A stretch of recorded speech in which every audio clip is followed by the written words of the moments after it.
আজ আশাপূর্ণা দেবীর সুনির্বাচিত গল্প থেকে পাঠ করে শোনাব। আজকের গল্প হারানো ঠিকানা। মেয়ের বিয়ে দিতে কলকাতা এসেছে অবন্তী। এই কথা যে শুনছে সেই আকাশ থেকে পড়ছে।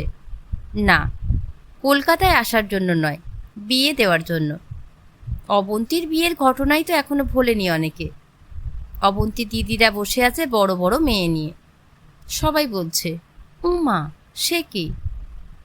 যদিও অবন্তী ছেলে মানুষের মতো মাথা দুলিয়ে চোখে মুখে আলুর ঝিলিক ফুটিয়ে বলছে, বাহ, বিদেশে পড়ে থাকি, আমার বুঝি ইচ্ছে করে না একটা কিছু ঘটা করি। কিন্তু কাজের বেলায় ছেলে মানুষের মতো কিছুই করছে না। বেশ পাকা গিন্নির মতোই বিয়ের সুব্যবস্থা করতে স্বর্গমত্ত পাতাল এক করে বেড়াচ্ছে। সেই বেড়ানোর মাঝখানেই মত্তের এক কোণে দেখা হয়ে গেল তার জীবনের প্রথম প্রেমের সঙ্গে। বিশ্বাসযোগ্য না হলেও সত্যি। শেষ দেখা সেই অবন্তীর বিয়ের দিন। অনেকদিন আগে একদিন বলেছিল গৌতম, পৃথিবীটা গোল। কিন্তু দেখা যাচ্ছে তার কথাটা প্রমাণিত হতে এতগুলো দিন লাগলো।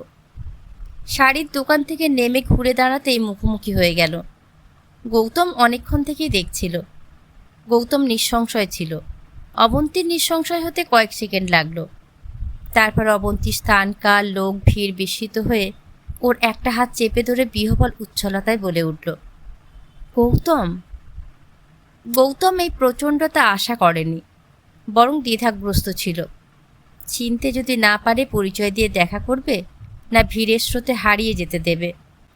হারিয়ে যাওয়ারই তো জিনিস। না হয় আর একবার হারালো, তবু চলে যেতে তো পারছিল না এত বড় সুযোগটা বৃথা অহমিকায় হারাতে। তাই দোকানের দরজা থেকে বেরিয়েই অবন্তী ঠিক যেখানে ঘুরে দাঁড়াবে সেইখানে দাঁড়িয়েছিল, বেশ আলোর দিকে মুখটা করে।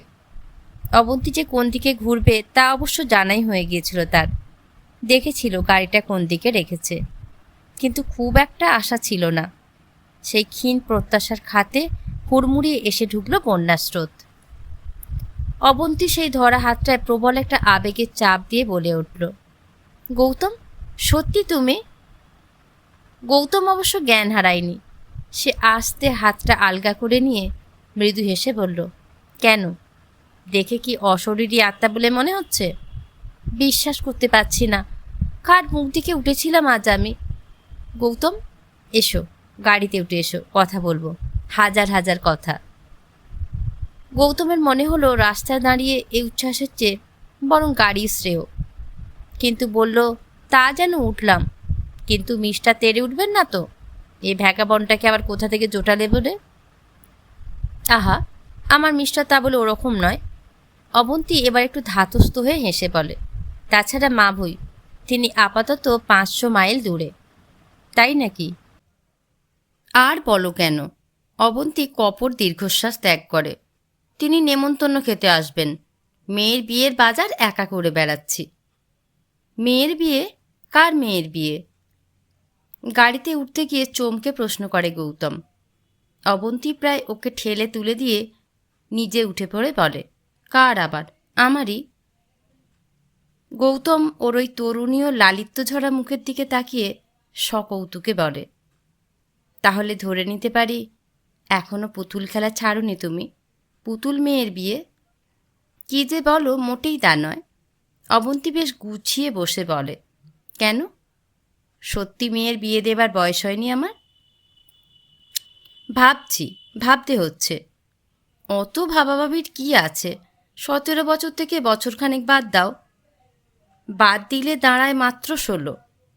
গৌতম হতাশের অভিনয় করে কথাটা বলে।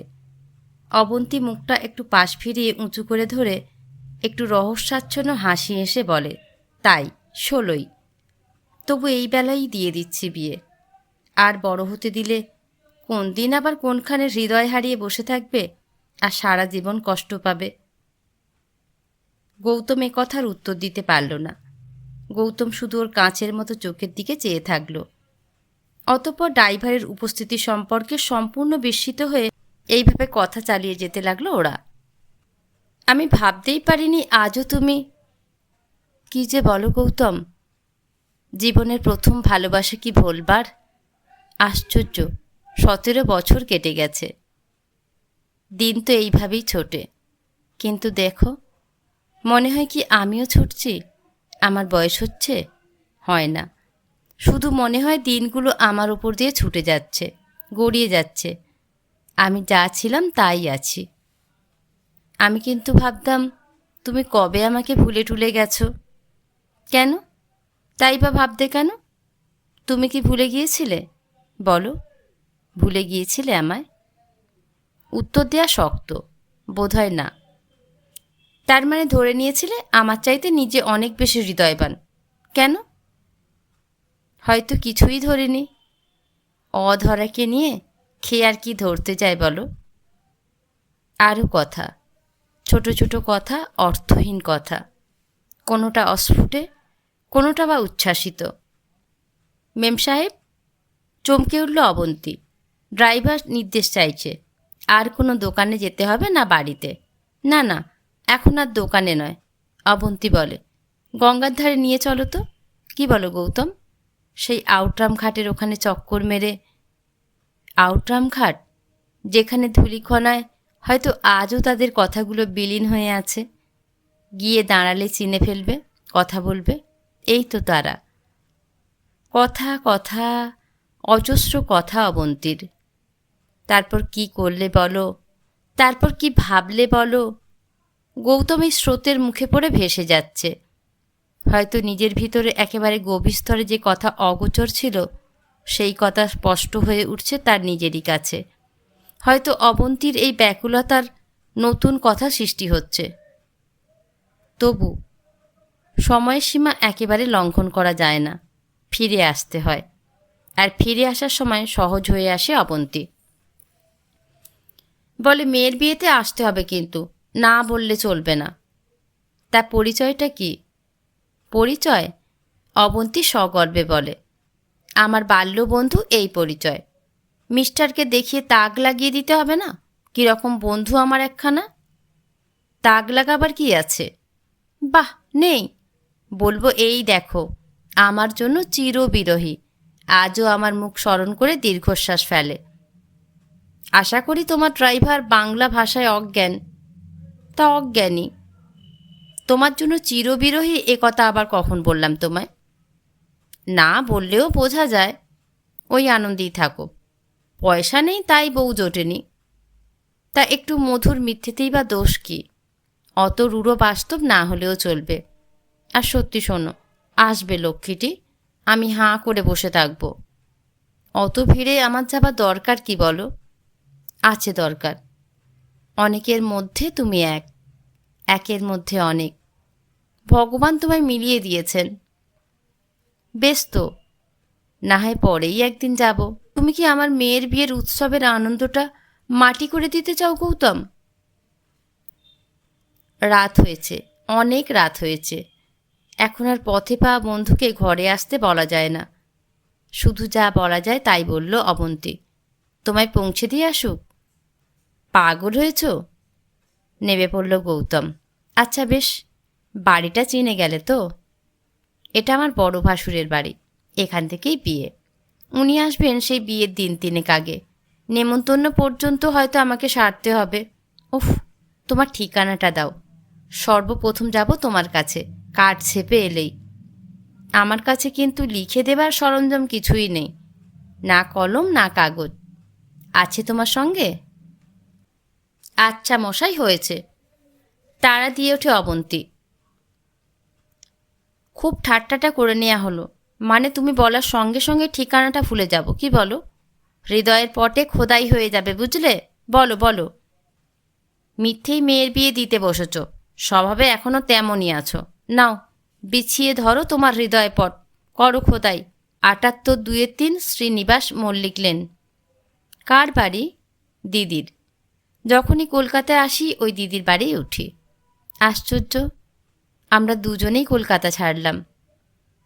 ছাড়াছাড়ির আগে একটা নিঃশ্বাস ফেলল অবন্তী। বাড়ি ঢুকেই দেখে এক বিপর্যয়। নাকি ভাবি বেহাই বেয়ান ভাবি বধূকে পাকা দেখার গহনা পছন্দ করাতে এসেছিলেন। বেহানের আশায় হাপিত্তেশ করে এই মাত্র চলে গেছেন। 12 মাসের বাসিন্দা নয় অবন্তী, যে যা ভাসুর রাগ দেখাবেন। তবু মোলায়েম অনুযোগের সুরে যা বললেন তাও কিছু কম নয়। মেয়ে শুধু রাগে দুঃখে ছলছল। সবসময় আমার কাছে বসেছিল, কি খারাপ যে লাগছিল। অপ্রভৃতির একশেষ হয়ে বসে থাকে অবন্তী এবং সমবেত মহিলাবৃন্দ প্রশ্নে বিব্রত করতে থাকে। এতক্ষণ কোন দোকানে ঘুরল অবন্তী? রাত 10টা পর্যন্ত দোকান খুলে বসে থাকে কোন মহাশয় দোকানে? আর তাই যদি থাকে, সেই কৃত বস্তুগুলি কই? তারপর সবাই বলে কি অপূর্ব জড়োয়া সেটটা এনেছিল ওরা। আহা, অবন্তী দেখা হলো না। আর এতক্ষণে অবন্তী উত্তর দেবার মতো একটা কথা খুঁজে পায়। রাগ দেখিয়ে বলে, তার দেখা তো পালিয়ে যাচ্ছে না, এ বাড়িতেই তো আসবে। স্বামীর ওপর রাগ ধরে যায় হঠাৎ। নিজেই যে বলেছিল, দেখো আমি তোমার মেয়ের বিষয়ে কি গোছটাই করে রাখি, সে কথা ভুলে গিয়ে ভাবল নিজে ছুটির অভাবের অজুহাত দেখিয়ে আমার ঘাড়ে সব চাপিয়ে দিয়ে দিব্যি নিশ্চিন্তে বসে আছেন। অরুণ এখানে থাকলে তো আজ অবন্তী কেন দেরি হয়েছে সেটা বলতে পারত। রাখো বাবু তোমার বেহাই বেয়ান। আমি বলে তখন আমার প্রথম প্রেমের সঙ্গে গঙ্গার হাওয়া খাচ্ছি। না, কাউকে বলা হলো না। আনন্দে ছলছলিয়ে ওঠা মন শুধু একা একাই ছলাৎ করতে থাকলো। কিন্তু সে তো শুধু রাতটুকু। সকাল হতে না হতে কাজের টানাপোড়েনে কোথায় নিশ্চিহ্ন হয়ে গেল কালকের দেখা সেই ছবিখানি, যেটির ঠিক নিচেটাতেই জল। গঙ্গার বাতাস লাগছে, জল কাঁপছে। একটা বিশেষ বিরতি নিয়ে ছলাৎ ছলাৎ করে এসে পড়ছে জেটির ওপরে। ওসব মুছে ফেলে ওকে ভাসুরের কাছে বসে খাতা পেন্সিল নিয়ে হিসেব করতে হলো। ডেকোরেটররা কী করবে, কিভাবে আলোকসজ্জা হবে, বড়াসনটা কোথায় পাতা হবে, ভাসুর সবই করিয়ে দেবেন। ইচ্ছাময়ী থাকুক অবন্তী, দায়িত্ব নিতে রাজি নয় কেউ। কিন্তু হিসেবের কি শেষ আছে? সে তো চলছেই। যত সমারোহ ততই তো হিসেব, আর ততই দুশ্চিন্তা। অতঃপর বিয়ের চিঠি ছেপে এলো, আর এলো অরুণ। ও বলল, চলো নেমন্তন্নটা তোমাতে আমাতে দুজনে করে বেড়াই, ওটা আর বিধবার মতো একা। অবন্তী রেগে ওকে বৈঠকে মারল।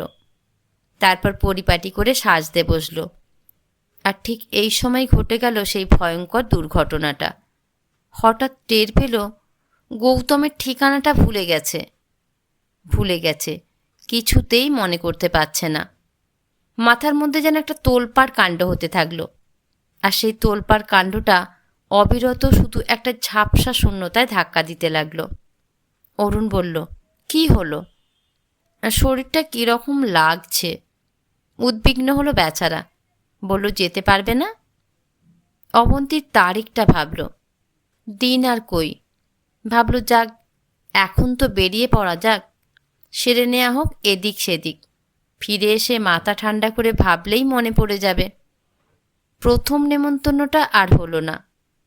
অরুণকে এখন কিছু বলবো না ভেবে রেখেছে। অরুণ যখন অবাক হয়ে বলবে, এই ঠিকানাটায় আবার কে?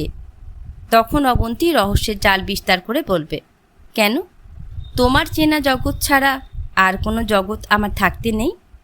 কিন্তু সে কি আর অবন্তী বলতে পারে?